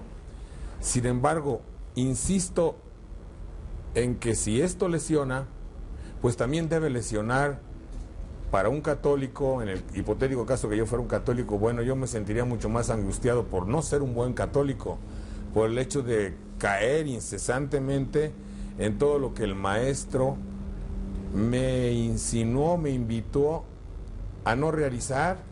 ¿Y con qué cara me voy a enojar yo porque alguien maltrate a Cristo, si como usted mismo pregona o diría o acepta, con cada uno de nuestros pecados estamos traicionando al maestro? No solo lo negamos, claro, sino que lo saherimos, lo abofeteamos, formamos parte de la comitiva que lo azotó, por decirlo de alguna claro que sí. manera. Es algo indignante precisamente el faltar contra los derechos de otras personas, es totalmente no indignante. Me expliqué. Mire usted, si yo me enojo porque el señor de la Rosa haya hecho esto, sí, y luego soy un sátrapa, robo, mato, vivo en contra de la sociedad, no amo a los otros como a mí, no amo a los otros como a mí mismo, no amo sobre todas las cosas a Dios, no acepto claro. el amados los unos a los otros, entonces, ¿por qué me voy a enojar por esto si yo estoy lleno de pecados? No soy congruente. Eso es, o sea, no soy tenemos que ser de una sola pieza. Sí. Tenemos que indignarnos por la falta de respeto a nuestros valores, pero también tenemos que indignarnos contra nosotros mismos cuando cometemos faltas, cuando no somos auténticos con nuestra forma de pensar, también tenemos que indignarnos. Pero entonces el común denominador del mexicano, ¿acepta usted que seamos en México malos católicos, desde luego? Hay muchos de los católicos, muchos de los mexicanos son buenos católicos. Podemos hablar desde los indígenas que vienen caminando varios días y van a visitar las... Eso entra dentro del fanatismo, eso no es racional, ¿no? Eso no es fanatismo, ¿no? Eso es el manifestar a la Virgen de Guadalupe una devoción. Es gente humilde, gente sencilla, gente inculta, que da lo mejor que ellos tienen. La realidad es que la incultura y el fanatismo van de la mano. La incultura y el fanatismo van de la mano, Eso, correcto. Pero en este caso es el amor que ellos pregonan, que ellos sienten, lo mejor que tienen, que es su ser, van y veneran a la Santísima Virgen de Guadalupe. Y esto es un hecho innegable. Usted no puede negar que viene gente caminando durante 3, 4, 5 días, llega y se va de rodillas y venera a la Santísima Virgen de Como Guadalupe. usted sabe, ese mismo hecho ha sido desalentado por algunos criterios católicos de vanguardia. Ya no piden sacrificio, bastante sacrificio tienen desde hace 3 siglos, están mal alimentados. Digo, pero es otro asunto. Sí. Pero muchos hombres de religión católica critican esas peregrinaciones lacerantes, llenas de autocastigos indebidos, ¿no le parece? Pues no son sacrificios indebidos. Este tipo de peregrinaciones es lo que la gente humilde, puede dar. muchos de nosotros damos. Desobedeciendo, por lo menos interpretando mal la doctrina de Cristo, porque cuando dijo Cristo, golpéate, haz cosas así, aunque tengas una vida así, lacérate, moléstate a ti mismo, no lo dijo. No es de que lo haya dicho, no es de que lo haya dicho. Lo que pasa es que es gente que con el amor que le tiene a Jesucristo, a la Virgen, está queriendo dar de sí. Por eso le digo, es gente un tanto inculta que quiere manifestarle el amor a Jesucristo, a la Virgen de Guadalupe, y no tiene otra manera, no lo sabe hacer de una manera inculta, pues inculta. También. Bien, señor. Bueno, entonces, ¿y cuál es la resultante de todo esto? Lo que yo le quiero amablemente insinuar es que para la magnitud del hecho Cristo, la magnitud del hecho Madre de Cristo, para la trayectoria que significa la poesía de la vida de estos personajes que forman parte de la humanidad, el hecho de que un pintor haga un collage, ojalá y así hubiesen sido todas las agresiones a Dios, ¿no le parece? Esto es mínimo a comparación de lo que se ha hecho, cuanto se ha utilizado el crucifijo para sobajar, para explotar. Todo ese tipo de acciones pues son incorrectas. En ningún momento tengo el derecho de, en nombre de Cristo, faltarle a los demás el respeto. Sí. No puedo hacerlo, son faltas graves. Son faltas graves. El que alguien con el crucifijo en la mano diga, pues por Cristo te voy a matar, vamos, es algo indebido. Y ha habido muchas acciones malas, muchas acciones negativas, muchas acciones condenables en el transcurso de la historia. Sí. Sin embargo, en este tipo de evento pseudocultural es algo que se está lesionando los valores de la nación mexicana.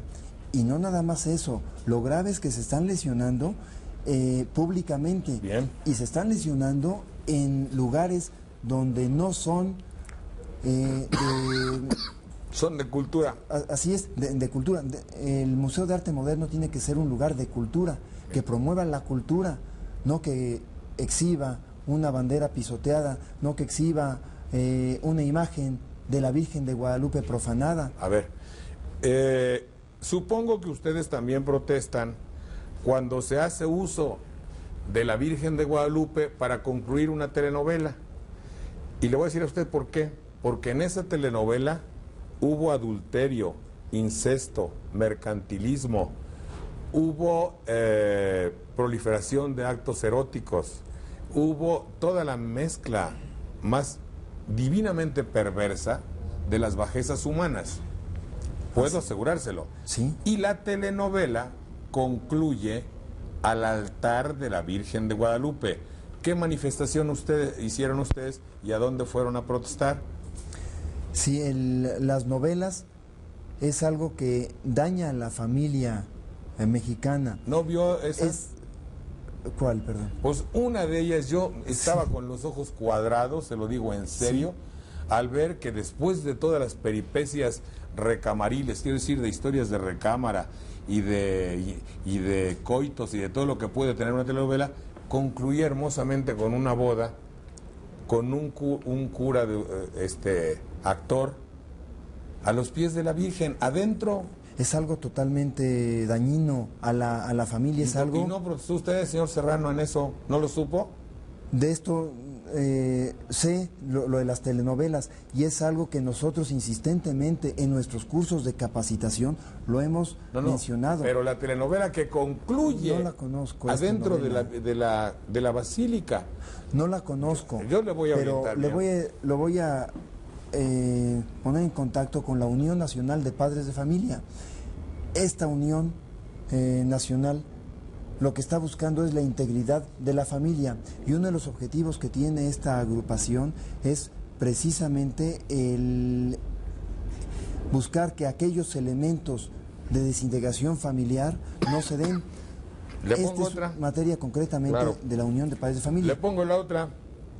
El 12 de diciembre donde como una posesión hegemónica de los que tienen más popularidad en la venta de discos o en la promoción de espectáculos musicales, musicales entre comillas, pseudo folclóricos, y según esté el rating o la jerarquía del valor, entre comillas, de ese artista, son los que van a cantarle a la Virgen y no otros, y eso es lo que se proyecta. Yo mismo he estado ahí, me ha tocado, confieso que he sido copartícipe de esa aberrante acción, que no es una acción de piedad ni de espiritualidad, porque para estar con Dios basta el pensamiento y el corazón, ¿no le parece?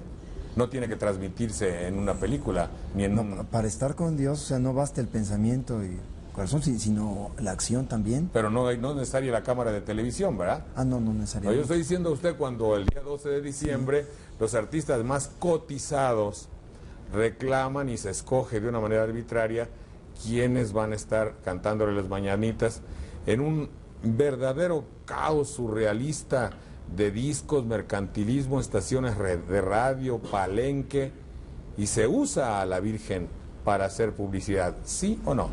La manera como lo hacen de irse cotizando unos a otros, desconozco el procedimiento, no es lo correcto, pero sin embargo yo sí felicito a las personas que van y manifiestan una veneración por la Virgen de Guadalupe, van y les cantan. El procedimiento, ¿No ha visto las mañanitas a la Virgen? Claro que sí. El procedimiento que se utiliza no es el correcto. El correcto tiene que ser, pues, las personas que viven una vida más recta den mejor ejemplo a la sociedad, quien deban presentarse y cantarle a la Virgen de Guadalupe. Pero el hecho de que utilicen un medio propagandístico, cosa que no es el adecuado. Pero pensándolo bien, si Dios perdona, pues ¿por qué Claro. no va a ir Lupita D'Alessio? No hay ningún problema. Perfecto. Si todo el año canta... A Lupita D'Alessio, el día que le vaya a cantar, que bueno, a mí me haría mucho gusto oírla cantar, a la persona que sea. No, es que usted quizá no está muy enterado, pero cuando vemos a estos artistas cantarle a la Virgen de Guadalupe con una cara de gran devoción angelical y después revolcándose en los escenarios, revoloteándose entre unas hermosísimas eroticidades de seda, cantando las historias de camas y de connubios y de noches tormentosas de amor y de placer, pues sí hay una diferencia que a uno no deja de llamarle la atención. Le entiendo perfectamente, no crea que no. Si usted quiere llegar a que la gente tiene que ser auténtica, tiene totalmente que ser Está bien. auténtica. Si una artista va y se presenta a cantarle a la Virgen de Guadalupe, qué bueno. Lo que yo le pediría a ese artista nada más es que lleve una vida ejemplar, y si lleva una vida desordenada, que la trate de corregir. Le entiendo perfectamente lo que me quiere decir. No, bueno, la onda está en que esas cosas, como sugerencia muy sutil de mi parte, también son atentados a la divinidad que usted ahora defiende y a la dignidad cultural de un pueblo y a la religión, en el caso ya de usted y del catolicismo. No se puede, pienso yo, utilizar como escenografía. Mire, esos cartones de ahí son escenografía para un programa de televisión, el caso está más digno que algunos otros. Sí. Pero el hecho de que ahí, como resumen y desembocadero, como resumidero, donde va el embudo donde cae todo y termina la telenovela a los pies de la Virgen, aún a un medio dudoso católico cristiano como yo, llena de indignación. Claro, en eso estoy de acuerdo. Alguien que no ha llevado una vida correcta, alguien que ha dañado de alguna manera la integridad familiar porque ha sido ejemplo de divorcio, ha sido ejemplo de aborto, ha sido ejemplo de padre irresponsable, madre Todo eso hay en la telenovela, ¿eh? Todo eso hay en la telenovela. Y el problema de ahí es de los medios de comunicación. Ahí está. Sí, ese sí es un problema dañino totalmente a la ¿Y familia. por qué no protesta por eso? Sobre eso hemos protestado muchas veces y lo hemos dicho muchas veces, y a la prensa le hemos llamado y hemos protestado infinidad de veces. Bueno. Porque los medios de comunicación ahora en día están dañando sensiblemente a las familias. Si usted se da cuenta, la cantidad de divorcios que se han dado desde 82 a la fecha se han sextuplicado, y mucho de ello ha cooperado los medios de comunicación. No están cumpliendo con su función primordial de llevar la verdad y buscar el educar a la gente, sino simplemente por aspectos económicos, comerciales o quién sabe qué otros intereses, han lesionado profundamente a nuestras familias. Prueba de ello es que se han sextuplicado los divorcios. Bien, bien, señor. Le iba a decir, ¿y ustedes no han conversado con el señor de la Rosa, se llama? El señor Rolando de la Rosa es el pseudoautista. ¿No han tratado de convencerlo, de traerlo a su gremio? Pues no sé, de utilizar el viejo lema de ustedes, seguramente que serán como apóstoles y misioneros, aquellos a quienes Cristo les dijo alguna vez: id y predicad a todas las naciones y enseñadles en mi nombre la salvación y el espiritual de sus vidas. Y no cabe ya el apostolado, no cabe la misión para que estas intenciones se canalicen hacia gráficas más edificantes. La función de la conversión del señor de la Rosa le corresponde precisamente a los sacerdotes. El que nosotros hayamos querido hablar con él, sí lo hemos querido establecer, No sin quiere embargo, hablar. él se niega a hablar, Es que piensa que le van a pegar, tiene miedo de lo que hizo. pero algunos de ustedes dijo que quería golpearlo. Eso no sé quién lo habrá dicho, yo no tengo conocimiento de que alguna de nuestras agrupaciones, o yo mismo no tengo conocimiento de Faltando alguien. desde luego al cristianismo auténtico y a las normas dictadas por Cristo. Permítame, en ningún momento he tenido conocimiento de alguien que le haya amenazado al Señor o amenaza de muerte, como sacaron en el periódico. No querían quemar el... Sin embargo, el Comité Nacional Pro Vida condena a aquellas personas que lo hayan amenazado. ¿Por qué? Porque el Señor tiene también derechos. No, porque ustedes son pro vida. Somos pro vida. ¿Cómo siendo pro vida lo quieren matar? Nadie lo quiere matar. O si hay alguien que lo quiere matar, nosotros somos los primeros que hemos de defender a este señor. A pesar de todo esto. A pesar de todo esto, el hecho que haya dañado o lesionado los derechos de terceros no le quita otros derechos. Claro. Sin embargo, nosotros seremos los primeros en ver que si alguien le está faltando al derecho al señor de la Rosa, seremos los primeros en salir a la defensa. Entonces, es algo que, como usted me dice, posiblemente alguien lo habrá comentado, yo no lo sé, pero si sé alguien que le haya dado la amenaza a este señor, nosotros condenamos ese tipo de amenazas porque no vamos de acuerdo con las amenazas, no vamos de acuerdo con la violencia, no vamos de acuerdo contra las agresiones. ¿Ni contra quemar los cuadros? Ni contra quemar los cuadros. Y una cosa sí le digo, señor Salaña, este tipo de cosas que consideramos sumamente graves, a todos los mexicanos nos surge ese deseo de quemar esos cuadros. Sin embargo, Porque no son hay buenos. algo que nos detiene, que es que Cristo. no tenemos derecho. No, señor, Cristo. Que no tenemos derecho, Por correcto. eso, porque Cristo Claro no lo que sí. permitió. No tenemos ¿O derecho a Cristo hacerlo. fue acaso un agente de la violencia? Al contrario, Cristo fue el respetuoso de los valores, de los derechos humanos. Entonces, por eso no podríamos nosotros haber quemado esos cuadros. Y además, ese tipo de acciones también serían condenables por parte del Comité Pro Vida. ¿Qué piensa usted de Es muy curioso nuestro país, perdóneme usted, no lo voy a tomar peyorativamente, pero parece ser que por lo que hizo Rolandito y el Y otro Gustavo cuate, Monroy y Jesús A. Rodríguez, y todos los que colgaron sus cuadros, así es, usted organiza una jornada de desagravio. correcto. El día 28 de febrero vamos a organizar este acto de desagravio.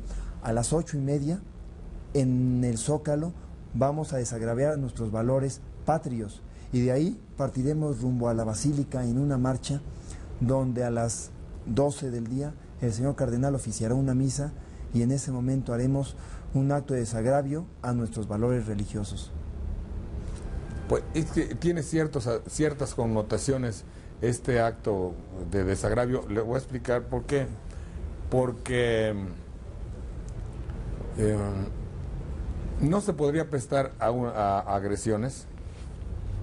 Es un acto de desagravio totalmente pacífico. Las agrupaciones que el Comité Pro Vida ha convocado los lugares donde hemos hecho promoción, hemos insistido, vamos a hacer un acto de desagravio totalmente pacífico. Nosotros sabemos que todos los derechos podremos hacer que se respeten en forma, por la vía de la no violencia.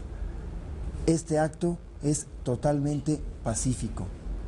¿Y van a llevar imágenes originales, quiero decir? Claro que sí, a la Santísima Virgen de Guadalupe y la bandera nacional. ¿Será útil? Totalmente, porque usted lo sabe que los valores del mexicano son la Santísima Virgen de Guadalupe y nuestra bandera nacional, y es algo que usted no puede negar.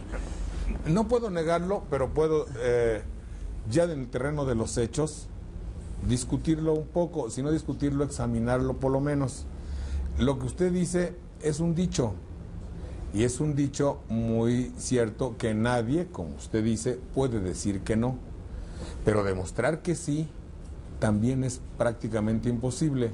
Yo le puedo asegurar a usted que millares y millares de mexicanos dicen tener como matrona, como madre espiritual a la Virgen de Guadalupe. Lo dicen porque así lo aprendimos. Pero si usted me pregunta qué hecho concreto o espiritual nos liga verdadera y realmente, y dentro del ámbito de una estricta fe con la vida de María, le aseguro a usted que la mayoría de los mexicanos desconocen absolutamente la personalidad y el rol de María en el drama de la Pasión o de Cristo. Es posible que muchos desconozcan ese rol, pero lo que sí le puedo asegurar es que marcó nuestra nacionalidad la aparición de la Virgen de Guadalupe el 9 de diciembre de 1531. Lo marcó. Todos los mexicanos lo sabemos, que la Virgen de Guadalupe se apareció en esa fecha. Y la mayoría de los mexicanos, el 90%, van y la veneran. Algunos tal vez no creen en la aparición de la Virgen de Guadalupe, pero lo que sí es innegable, y usted no lo puede negar, es que la Virgen de Guadalupe es un valor nacional que nos ha unido a los mexicanos desde que se apareció, desde 1531 hasta nuestros días. Y puede analizar toda la historia. Es que usted le llama valor. Es un valor nacional. No lo discuto, pero también puedo decir, la Virgen de Guadalupe, su historia y su prestigio, sí, forman parte de la cultura que nos enseñaron, y no estoy mintiendo. De la cultura que nos enseñaron, así es, que nos forjaron nuestros padres. Por eso. Que sí. Ahora, pero es que si le llamamos valor, ¿es un valor? sí. Al señor Saldaña, ¿usted me va a negar que es un valor? No, pero en absoluto, no lo estoy negando, pero no, lo único que le estoy diciendo es que cuando usted dice valor, es que lo valioso es por ende digno de amarse. Claro. Bueno, pero usted ya lo calificó. Cuando yo digo, vamos a pensar que la Virgen de Guadalupe forma parte de, bueno, junto con nuestra madre, aprendimos a conocer a una mamá espiritual, eso es cultural. Correcto. Puede para alguien ser o no valor, y lo estoy diciendo ya en función de las miriadas de jóvenes cuyos verdaderos y auténticos valores son el rock and roll, son quizá la marihuana, son quizá determinado ídolo de la televisión, fueron para la época quizá de usted los Beatles, no para usted, para gentes de ahí. Esos sí son valores por los cuales van, se desvelan, ahorran, se visten igual, van a lugares donde hay conciertos de esta naturaleza, hacen colas interminables en una discoteca para ir a oír a su ídolo predilecto, los hoteles donde vive su ídolo, su valor, sí, subrayo, su valor, ese hotel está asediado con policías, los policías los desprecian, los ídolos mequetrefes de barro, que también para ellos son valores, los desprecian y todo. Y esos jóvenes no son guadalupanos, francamente. Pregúntele a todos esos jóvenes si no aman a la Virgen de Guadalupe. Sí, pero cuando contestan mienten. Eso es otro problema. Usted pregúntele, bueno, nada más des una vuelta el 12 de diciembre. Señor Serrano, cuando usted pregunta y le dicen, yo soy muy mexicano, sí, quiero mi bandera, quiero a mis héroes, soy guadalupano, muy católico y defiendo a mi país. Yo desconfío mucho de personas que dicen así porque están diciendo algo que es indiscutible, claro. ¿Quién va a negar el valor de nuestros héroes, la jerarquía de nuestra bandera, la espiritualidad de la Virgen y la catolicidad? Nadie, pero de hecho, nadie cumple con lo mínimo para tener realísticamente un verdadero amor interior a esos símbolos.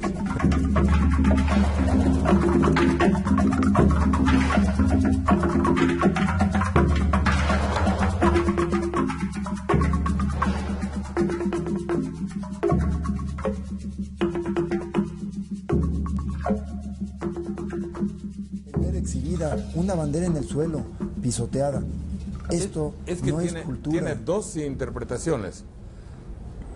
Si lo tomamos como la protesta callada y muda, no de un país como el nuestro, sino de todo un continente americano que está sojuzgado económicamente por potencias que, desde luego, anticristianamente se han, ¿cómo se dice eso? Se han dado la tarea de cuidarnos, de explotarnos y de robarnos, y que su personalidad tan potente, hecha de una manera terroríficamente en latrocinio y en robo quizá, y en sojuzgamiento. Sí, esta es la imagen de un país que pone su bota sobre el espíritu y la nacionalidad de otro.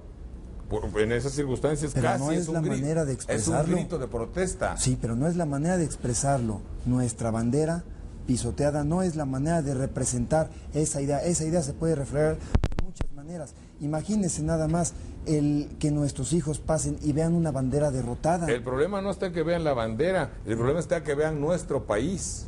Sí. Es gravísimo, ¿no le parece a usted? Sí, Estamos hablando de un símbolo respetabilísimo como es la bandera. Pero está siendo solo profanado. que en este caso, en un ámbito de libertad como es el país, este señor tiene la libertad de decir, veo a mi patria bajo las botas de un opresor.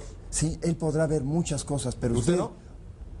Yo estoy viendo una bandera. No, ¿usted no ve a nuestra patria muy amenazada por opresores? Sí, claro que sí, pero no es la manera de expresarlo. Ni esta, ni a la Virgen de Guadalupe, ni al Señor Jesucristo, trastocado. Dígame usted, si a usted le parece correcto, dígame si o no le parece correcto ver a nuestra bandera en esa posición. A mí me parece correcto la expresión libertaria de alguien que dice nuestra patria está sojuzgada. Y si de una manera didáctica, gráfica, enseña lo que quiere decir. Aquí lo que es no es un sobajamiento a la bandera, es una condena a nuestros opresores. Respóndame, ¿le parece obra de arte? Ese es otro, me parece un acto de ideología. ¿Le parece correcto que nuestras autoridades lo difundan en un museo oficial? Me parecería incorrecto si no dejasen que se manifestara. Si usted me pide mi opinión, correcto. Me parecería incorrecto que no dejaran que se presentara. ¿Y le parecería correcto que el artista fuera contra los derechos de los demás, como es la Virgen de Guadalupe y la bandera? ¿Le parecería justificable el que lo hiciera? Me parecería en mi caso justificable, puesto que yo no reclamo esos derechos. ¿A usted le parece incorrecto esa serie de imágenes? Estoy diciendo que a mí ni me va ni me viene, puesto que para mí eso no constituye un derecho. Correcto. Para la mayoría de los mexicanos sí nos afecta, porque la mayoría de los mexicanos somos católicos. Yo lo único que le digo a usted es que usted tampoco le pertenece el derecho de hablar por la mayoría de los mexicanos. Usted pregunte, esto es algo evidente. Dígame si a usted le gustaría que pues a su madre la pintaran de la misma manera como pintaron a la Virgen de Guadalupe. Dígame. Tendría toda la libertad del pintor de utilizar cualquier persona humana. Mire, eso que usted dice, no tendría la libertad. Mire, eso que usted dice, sí, lo dicen todos los de ultraderecha, poniendo como ejemplo a la mamá del interlocutor, pero en mi caso, que soy un espíritu tan liberal, no juega bien. Es decir, ¿te gustaría que a tu madre le pasara eso? ¿Te gustaría que a tu madre le pasara eso? En México, para algunos mexicanos, a esos que les hieren lo que usted dice, les lesiona. A mí no. A mí no, ni me gustaría, ni me va ni me viene, y es una hipótesis. Le gustaría que su abuelita tuviera bicicleta, tuviera ruedas, pues es una hipótesis bastante infantil. Yo lo único que le digo es el hecho de que si yo no reclamo ese derecho, ya pueden pintar lo que quieran. Para usted, pero para el 90% de los mexicanos somos católicos, sí nos afecta. Dicen que son católicos. Digamos que somos católicos, pero amamos dicho. a la De dicho. Yo no sé por qué usted está afirmando algo, generalizando algo. Yo amo a la No, pues Virgen de usted el Guadalupe. que generaliza, dice usted que el 90% El son 90%, católicos. efectivamente. Vamos a decirlo más claro, con más concreción. Sí, sí. El 90% de los habitantes de este país dicen o se confiesan católicos. Llámele como quiera, pero ese 90% que manifiestan ser católicos aman a la Virgen de Guadalupe, y no nada más los católicos, sino también los no católicos. Dicen. ¿Qué me dice del señor Juárez, del presidente Juárez? ¿Qué me dicen? ¿Quién fue el que estableció el 12 de diciembre como fiesta oficial? Fue precisamente él. Y así, no me puede negar que es un valor que muchos no católicos también lo tienen como valor a la Virgen de Guadalupe. Eso es indiscutible. No que pueden pueda, negar que es un no, valor. Sí, pero el hecho de que yo lo pueda negar no quiere decir, señor Serrano, que una persona... Yo le dije a usted que íbamos a discutir muy amablemente, sí, y yo quiero dejar sentado la posición de que en este programa usted tiene el derecho de condenar a los pintores, y nosotros tenemos la obligación, que hago con gusto, de reclamar para los pintores el derecho a pintar lo que quieran. Correcto. Ellos tienen el derecho de pintar todo lo que quieran, pero mientras atentan contra los derechos de tercero, no pueden hacerlo. En este caso, en mi caso, a mí me dolió que hayan expuesto a la Santísima Virgen de Guadalupe en esa manera a la bandera pisoteada, y en mi caso estamos la mayoría. Nosotros tenemos ese derecho y tenemos el derecho de que se nos respete, y por mucha libertad que quiera el pintor de expresar sus ideas, tiene un límite, porque la libertad de expresión tiene un límite, y la Constitución así lo establece. El artículo 6º lo establece, que uno podrá ser libre de expresarse siempre y cuando no atente contra los valores morales y religiosos. En la misma Constitución lo establece. En este caso está atentando contra los valores morales y religiosos de los mexicanos. En mi caso es así. De un grupo de mexicanos. Perdóneme, pero es la mayoría. En este acto que vamos a realizar el 28 de febrero, se van a congregar más de 100,000 personas. Otro caso más, en Durango se juntaron 20,000 personas como acto de desagravio. En Guadalajara fueron más de 40,000 personas las que protestaron en este caso, y en varios lados que me han reportado. ¿En Puebla es un buen lugar también? En Puebla, ¿qué es lo que está pasando ahorita? ¿Qué? Con el cierre del Instituto de Artes Visuales. Es una cantidad de gente innumerable la que ha pedido que no se vuelvan a exhibir ese tipo de cosas. Entonces, no me puede usted negar que no nada más es un grupo, somos la mayoría de los mexicanos. Un gran grupo. O usted niega los hechos de Puebla, o niega los hechos de Guadalajara, no los conoce. Bueno, lo que hay que hacer es nada más o leer un poquito el periódico o darse una vuelta para que vea. Es que no me llega la prensa de Puebla. Bueno, lo cual innegable es que la mayoría amamos a la Virgen de Guadalupe, seamos católicos o no seamos católicos. Bien, señor. Y el hecho que hayan hecho esto a nosotros nos lesiona y nos duele. Bien. Ahora sí que bíblicamente diciendo, el número de los que protestan es infinito. Infinito, un número es algo que así. lesionan es infinito. Gusto saludarlo, señor. Mucho gusto. Gracias, señor.